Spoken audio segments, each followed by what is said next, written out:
ये कहानी है गुजरात के वडेरा गांव में रहने वाले अर्जुन नाम के एक मशहूर पतंगबाज की।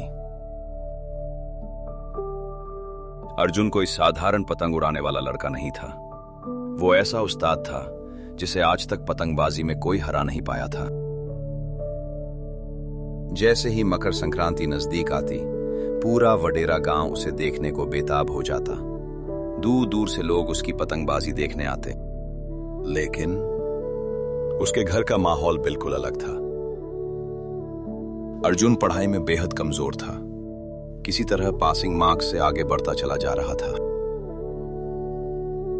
उसकी मां हर दिन एक ही बात दोहराती, पतंग से पेट नहीं भरेगा अर्जुन, पढ़ाई कर ले, वरना एक दिन बहुत पछताएगा। अर्जुन हंसकर टाल देता, माँ, मुझे किताबों की जरूरत नहीं। मेरी पतंग ही मुझे इस गांव से बाहर पूरी दुनिया में मशहूर करेगी। उसे क्या पता था कि एक दिन यही पतंग उसकी जिंदगी बदल देगी। अर्जुन अपनी कामयाबी का राज एक पीली रंग की पतंग को मानता था। वो पतंग उसे 10 साल की उम्र में मिली थी। उस दिन के बाद से वो कभी हारा नहीं। वो पतंग वो बहुत संभाल कर रखता और साल में सिर्फ एक ही दिन निकालता, संक्रांति के दिन।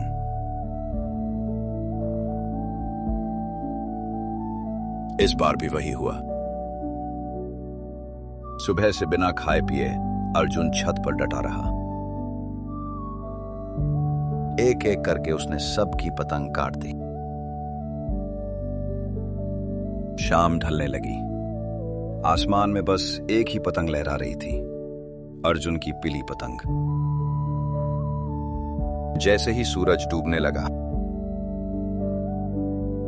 अर्जुन पतंग उतारने ही वाला था कि उसकी नजर एक नई पतंग पर पड़ी। एक और? उसके होंठों पर लालच भरी मुस्कान आ गई। उसने दोबारा अपनी लकी पतंग उड़ाई, ढील तेजी से बढ़ाने लगा, और तभी पतंग का मांझा उसके पैर में उलझ गया। डोर टूट गई। पीली पतंग उसके हाथ से छूट गई। नहीं नहीं। अर्जुन बिना कुछ सोचे समझे उस पीली पतंग के पीछे भाग पड़ा। दोस्त चिल्लाते रहे, छोड़ दे अर्जुन, उस पतंग को अंधेरा हो रहा है, घर वापस चलते हैं। लेकिन वो नहीं रुका। दौड़ते दौड़ते सब गांव की सरहद तक पहुंच गए। वहीं एक पुराना खंडहर खड़ा था। अर्जुन को उसकी पीली पतंग उस खंडहर के पास दिखाई दी। दोस्त रुक गए। अर्जुन, अंदर मत जा, चल यहाँ से वापस चलते हैं। क्यों? क्या है अंदर? गांव वाले कहते हैं 40 साल पहले एक चरवाहा अपनी बहन के साथ यहाँ गया था। अंदर गए पर बाहर सिर्फ बहन आई। और वो चरवाहा लड़का? वो उसकी बहन बिना जुबान के अंदर से आई थी। न चीखी न रोई, बस पत्थर की तरह देखती रही। अर्जुन के रोंगटे खड़े हो गए। उसके कानों में हवा की सनसनाहट अब किसी की सिसकी जैसी लगने लगी। लेकिन तभी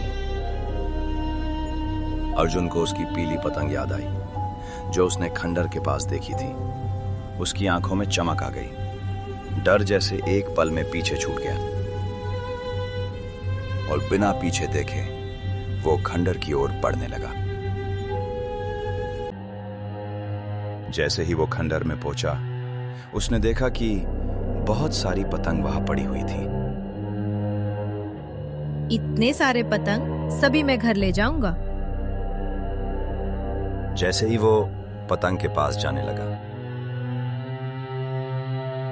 अंधेरे में उसे 2 लाल आंखें चमकती हुई दिखाई दी। वो आंखें सीधे अर्जुन को घूर रही थीं। फिर एक गूंजती हुई आवाज आई। रुक क्यों गया? अर्जुन का दिल जोर से धड़का। आवाज फिर गूंजी। सारी पतंग ले जा, बस ये पीली वाली पतंग छोड़ दे। अर्जुन के हाथ कांपने लगे, गला सूख गया। फिर भी उसने हिम्मत जुटाई।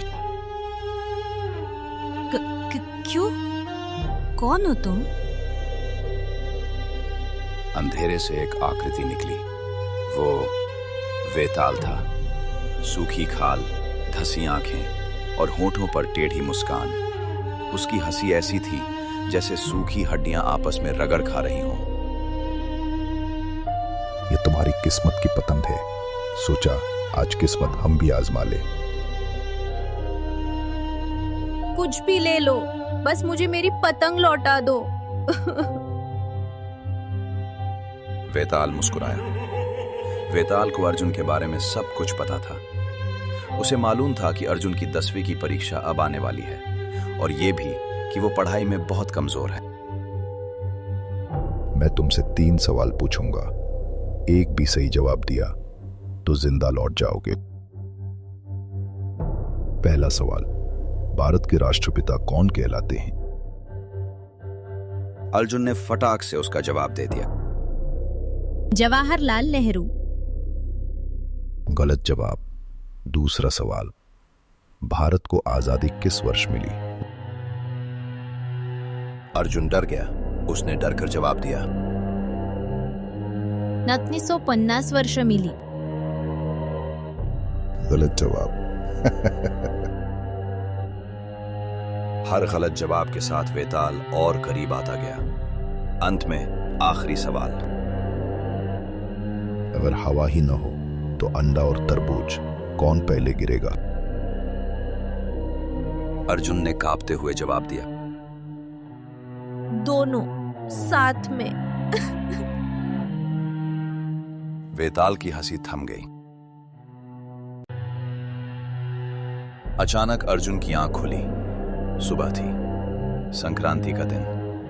अलमारी में पिली पतंग रखी थी। वो दौड़कर छत पर गया, दरवाजा खोला और सामने सिर्फ अंधेरा।